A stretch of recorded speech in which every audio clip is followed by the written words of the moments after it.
Hi friends, నేను మీ దేవరకొండ రెడ్డమ్మ. నేను వైకోటకు వెళుతున్నా.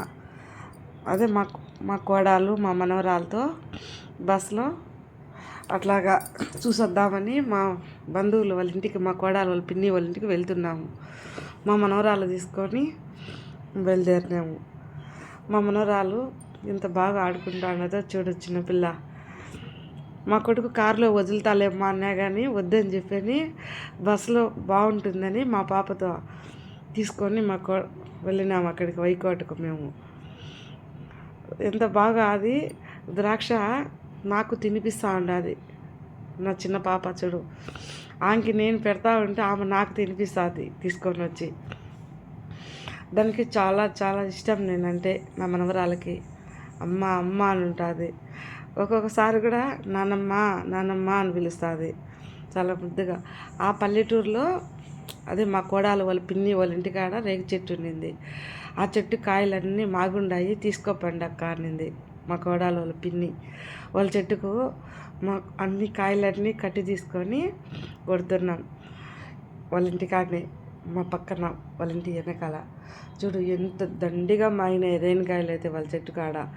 అవన్నీ నేను మా కోడలు కట్టితో నేను అన్నీ రాళ్ళు కొడతా ఉంటే మళ్ళీ అన్నీ కొన్ని తీసుకొని అన్నీ ఏర్పంచుదాలు వేస్తాను కొట్టి అని చెప్తాంది. నాకు పైన ఉండేటి కొట్టి కొన్ని కాయలన్నీ అందినేటి పీకిన చేత్తో అన్నీ కొన్ని నాకు కొంచెం అందేటి అన్నీ. చాలా చాలా బాగున్నాయి. మా ఇంటికి కూడా రాజంపేట తెచ్చుకున్నామని కొన్ని కాయలన్నీ పీకినాం మా కోడలు నేను. అక్కడ మా కోడలు వాళ్ళ చెల్లెలు అందరం.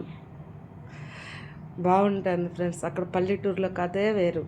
పల్లెటూరులో చాలా చాలా బాగుంటుంది. మనుషులు, బంధాలు విలువ.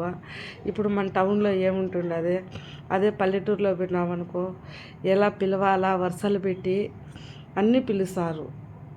కానీ మనం పోయినా కానీ బాగా ప్రేమ అభిమానాలు అన్నీ చూపిస్తారు వాళ్ళు కూడా. మన బంధువులు ఇప్పుడు ఉంటారు కదా, మనకి ఎవరన్నా ఇప్పుడు ఈ టౌన్లో ఎట్లా పిలుస్తారు, ఏమన్నట్టుగా అంటారు. పల్లెటూరులో అలా ఉండదు. బాగా ప్రేమగా అభిమానంగా సంతోషంగా పలకరిస్తారు. ఇప్పుడు మనం కూడా పెద్దవాళ్ళని ఎలా పిలవాలా ఎట్లా మాట్లాడాలనేది మనకు కూడా తెలుసు. ఇప్పుడు అత్త అయిన వాళ్ళ అత్త అని పిలుస్తాము, మనకన్నా చిన్న వాళ్ళను చెల్లెలని పిలుస్తాము, అన్నలు అన్న అని పిలుస్తాము ప్రేమ అభిమానంగా. అలా ఉంటుంది అక్కడ. చూడు, మేము అట్లా పొలాలలోకి వెళ్ళి అక్కడ పరిక్కాయలు ఉంటే ఆ పరిక్కాయలన్నీ పెరుక్కుంటున్నాం మేము వెళ్ళి అక్కడ. అదే అక్కడ కొంచెం దూరం పోతే మామిడి చెట్లు ఉంటాయి.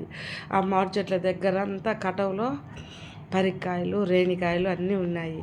అవన్నీ తీసుకుంటున్నాము మేము తినేదానికని. ఎంత ఆ వాతావరణము అవన్నీ మన టౌన్లో ఎంత ఉన్నా కానీ నాకు ఆ ఎంజాయ్మెంట్ అనేది ఉండదు. నా పల్లెటూరులోనే నాకు సంతోషము ఆనందం అన్నీ ఉంటాయి నాకు పల్లెటూరు అంటేనే. ఎందుకంటే నేను పల్లెటూరులో పుట్టి పల్లెటూరులో పెరిగిన అమ్మాయి నేను. అందుకే నాకు పల్లెటూరు అంటే చాలా ఇష్టం. నాకు నా ఊరు అంటే నాకు. ఈ టౌన్లు అంటేనే నాకు ఇష్టం. మా ఊరికి వెళ్ళాలన్నా కానీ నాకు చాలా ఆనందంగా ఉంటుంది. నా ఊరికి నేను వెళ్ళాలన్నా. అక్కడ మా కోడలు మనకు వద్దులేత చాలు రాస్తా అంటుంది. కానీ నేను అన్నీ చిన్నగా పరికి పండ్లు అన్నీ పెరుగుతాండ.